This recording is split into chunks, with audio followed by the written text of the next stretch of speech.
Assalamualaikum warahmatullahi wabarakatuh. Perkenalkan, nama saya Muhammad Saad, NPM 1804010026 dari Prodi PAI. Di sini saya akan menyampaikan materi SKI kelas 11 Madrasah Aliyah dalam bab kemunduran umat Islam.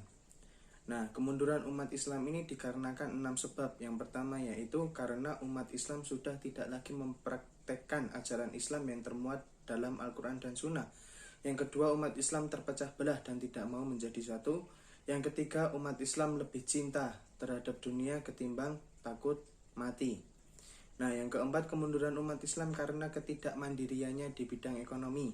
Yang kelima, kemunduran umat Islam karena mementingkan hal-hal yang tidak penting terlebih dahulu dan tidak mementingkan hal-hal yang penting terlebih dahulu seperti ibadah.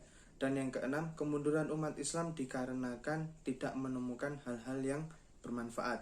Nah, selanjutnya faktor lain kemunduran umat Islam yakni runtuhnya pendidikan Islam. Nah, pada periode klasik ini terbagi menjadi dua fase. Yang pertama fase integrasi yaitu kejayaan Islam. Yang kedua fase disintegrasi yaitu kemunduran Islam, yakni terpecah belahnya umat Islam. Nah, selanjutnya runtuhnya Baghdad. Nah, sejak awal berdiri kota Baghdad sudah menjadi pusat ilmu pengetahuan dan peradaban Islam. Nah, pada masa Harun ar-Rasyid dan Ma'mun, kota Baghdad mencapai keemasannya dan menjadi pusat tertinggi di dunia. Namun, pada masa keemasannya tersebut berubah drastis setelah pasukan Mongol yang dipimpin oleh Hulagu Khan menyerang kota Baghdad serta menghancurkan pusat perpustakaan dan lembaga-lembaga ilmu pengetahuan yang lainnya, sehingga sampai-sampai pusat ilmu pengetahuan tersebut dibakar. Nah, selanjutnya faktor internal hancurnya Baghdad. Yang pertama, perpecahan dan perebutan kekuasaan. Yang kedua, gaya hidup yang berlebihan.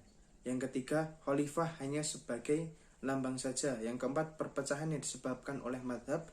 Yang kelima, peperangan antara unsur Arab. Nah, faktor eksternal hancurnya Baghdad. Yang pertama yaitu berkembangnya ajaran tasawuf yang mengajarkan fatalisme. Yang kedua, serangan Mongol ke Baghdad yang menghancurkan kota Baghdad. Yang ketiga, perang salib antara umat Islam dan umat Kristen. Nah, selanjutnya runtuhnya Cordoba atau Islam Spanyol. Yang pertama, tidak jelasnya sistem peralihan kekuasaan. Yang kedua, lemahnya figur khalifah. Yang ketiga, perselisihan antara umat Islam. Yang keempat, konflik dengan Kristen. Yang kelima, munculnya Muluk al-Tawaif atau kerajaan al-Tawaif. Nah, selanjutnya mengenai profil pendidikan Islam pada masa kemunduran. Yang pertama, sendi pendidikan kebudayaan Islam telah runtuh.